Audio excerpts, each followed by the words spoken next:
Hello दोस्तों। Team the legal cat की तरफ से हम लोग आ गए नया वीडियो लेकर और आज डिस्कस करेंगे section 15 of the transfer of property act 1882। So let's start. Section 15 को पढ़ने से पहले सेक्शन 13 और सेक्शन 14 को जानना बहुत जरूरी है। तो इसीलिए एक ब्रीफ रिवीजन करेंगे इन दोनों सेक्शन का। Section 13 of transfer of property act कहता है प्रॉपर्टी अगर अनबॉर्न को ट्रांसफर करना हो तो डायरेक्टली ट्रांसफर नहीं किया जा सकता, क्योंकि ट्रांसफर बस लिविंग पर्सन के बिटवीन ही होती है। तो अगर अनबॉर्न के बेनिफिट के लिए प्रॉपर्टी ट्रांसफर करना हो तो पहले कोई भी इंसान को लाइफ इंटरेस्ट दी जाती है और उसके बाद अनबॉर्न को एब्सोल्यूट इंटरेस्ट ट्रांसफर किया जाता है। लेकिन सबसे इंपॉर्टेंट चीज है कि लाइफ इंटरेस्ट होल्डर की डेथ के पहले unborn should come into existence. वैसे a child in mother's womb is a competent transferee. वैसे अनबॉर्न को प्रॉपर्टी पे इंटरेस्ट कब मिलता है एंड कितनी डिले की जा सकती है वेस्टिंग ऑफ प्रॉपर्टी में? क्या एक प्रॉपर्टी का ट्रांसफर जनरेशन टू जनरेशन तक रोकी जा सकती है? यही सब क्वेश्चन का जवाब देता है सेक्शन 14। अनबॉर्न का कंटेक्स्ट में बताए तो प्रॉपर्टी वेस्टिंग अनबॉर्न का जन्म का विद इन 18 ईयर्स में हो जाना चाहिए अकॉर्डिंग टू सेक्शन 14। और अगर लास्ट लाइफ इंटरेस्ट होल्डर के डेथ के टाइम अनबॉर्न मदर्स ओम में हो एंड उनका डेथ के बाद अनबॉर्न का जन्म हो तो जेस्टेशन पीरियड भी ऐड होता है विथ 18 इयर्स। तो according to section 14 extent of perpetuity is life interest of last living person plus 18 years plus gestation period. मतलब इस टाइम लिमिट के बियॉन्ड प्रॉपर्टी ट्रांसफर नहीं हो सकता। तो चलिए अब सेक्शन 15 को पढ़ते हैं। If in A transfer of property an interest is created for a class of persons and fails as to some of that class under section 13 and 14, the interest is void only for those persons and not for the entire class।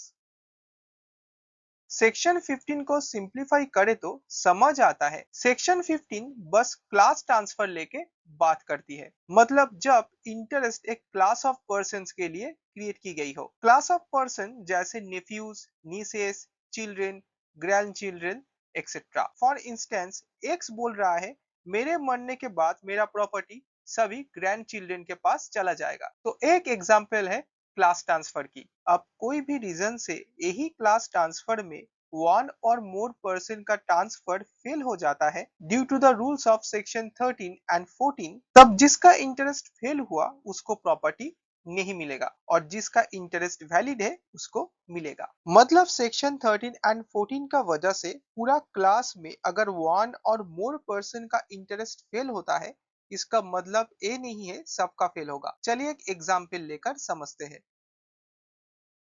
ए अपना सन B को अपनी सारी property for life transfer करती है, मतलब life interest देती है। Then ए कहता है बी के एंजॉयमेंट के बाद सारी प्रॉपर्टी ए का ग्रैंड चिल्ड्रन को मिलेगा। तो क्लास ट्रांसफर का मतलब है सेक्शन 15 कम्स इनटू एप्लीकेशन। लेकिन इस ट्रांसफर में ए का और एक क्लॉज रहता है। ए कहता है जो लास्ट ग्रैंड चिल्ड्रन होगा उसको property after 25 years of his age मिलेगा। अब बी का चार ऑफस्प्रिंग होता है U1, U2, U3 and U4 and obviously these four children are grandchildren of A। तो according to the clauses given in the transfer U1, U2 और U3 इन तीनों को एब्सोल्यूट इंटरेस्ट मिल जाती है प्रॉपर्टी में। लेकिन U4 के लिए क्या है कि उसको एब्सोल्यूट इंटरेस्ट तो दी जा रही है लेकिन वो एज 25 के बाद। लेकिन according to section 14 of TPA अगर अनबॉर्न को प्रॉपर्टी देना हो तो within 18 years of age property उसके पास वेस्ट हो जानी है।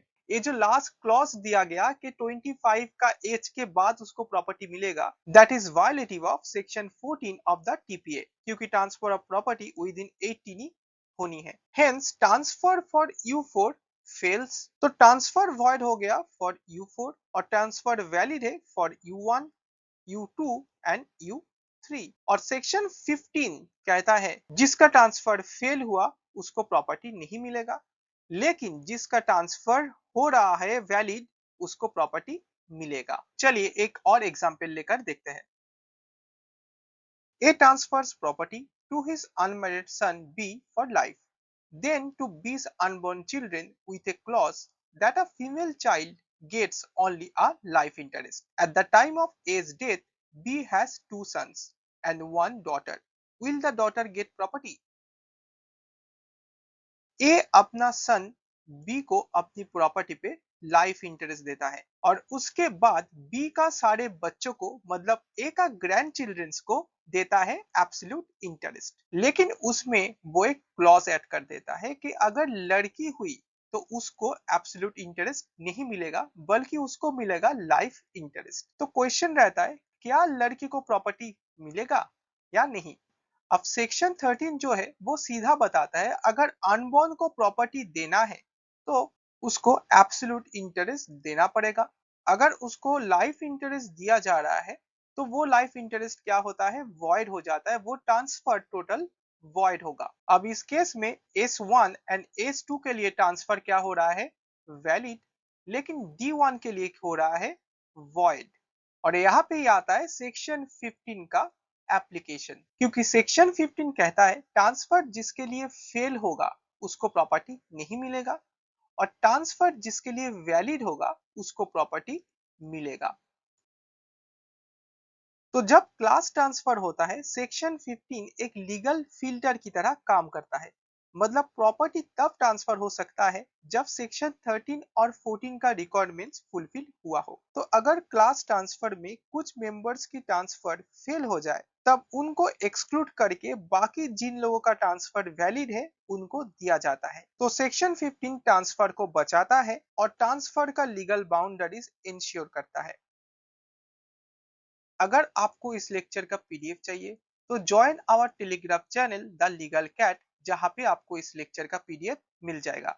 You can also follow us on Instagram for legal updates. और अगर आपको ये वीडियो अच्छा लगा हो तो please subscribe to our channel and like and share with your friends. मिलते हैं अगले वीडियो पे।